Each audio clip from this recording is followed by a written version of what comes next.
শামীউন বাশিরের allrounder পারফরম্যান্সে আরও একটি জয় তুলে নিল বাংলাদেশ।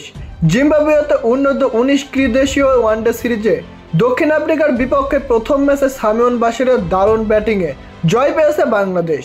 এরপর পটিয়াদের বিপক্ষে দ্বিতীয় ম্যাচে হেরে গিয়েছিল লাল সবুজের প্রতিনিধিত্বরা। তবে লিগ পর্বের তৃতীয় ম্যাচে দক্ষিণ আফ্রিকার বিপক্ষে দারুণ জয় তুলে নিয়েছে যুব টাইগাররা। আবারও জয়ের নায়ক শামীউন বাশির। তার অলরাউন্ডার পারফরম্যান্সে পটিয়াদের এদিন 5 উইকেটের ব্যবধানে হারিয়েছে আজিজুল হাকিম তামিমের দল। শুরুতেই টসে জিতে পটিয়াদের ব্যাটিংয়ে পাঠায় বাংলাদেশ। আর ব্যাটিং করতে নেমে শুরু থেকেই বাংলাদেশি বোলারদের তোপের মুখে পড়ে যায় দক্ষিণ আফ্রিকা। তাই তো 147 রানের মধ্যেই অল আউট হতে দেরি হয়নি তাদের। আর জবাবে ব্যাটিং করতে নেমে বাংলাদেশের শুরুটাও ভালো ছিল না। শুরুতেই ফিরে যান জাওয়াদ আবরাম, মাত্র 12 রানের মধ্যেই বাংলাদেশ হারায় 1 উইকেট।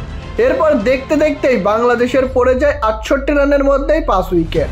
ততক্ষণে উইকেট এসে শামীউন বাশির দারুণ একটি জুটি গড়েন এবং বাংলাদেশ দলকে জিতিয়ে মাঠ ছাড়েন এই ব্যাটসম্যান। শেষ পর্যন্ত খেলেছেন 36 বলে 52 রানের ঝোড়ো এক ইনিংস, দলকে জিতিয়ে মাঠ ছেড়েছে। বাংলাদেশ শেষ করে 29 ওভারের মধ্যে, তাতে 5 উইকেটের দারুণ জয়। ইতিমধ্যে পয়েন্ট টেবিলের টপে বাংলাদেশ, ফাইনালেও পৌঁছে গেছে যুবরা। এখন পর্যন্ত 5 ম্যাচে 4 জয়, 8 পয়েন্ট নিয়ে পয়েন্ট টেবিলের শীর্ষে বাংলাদেশ।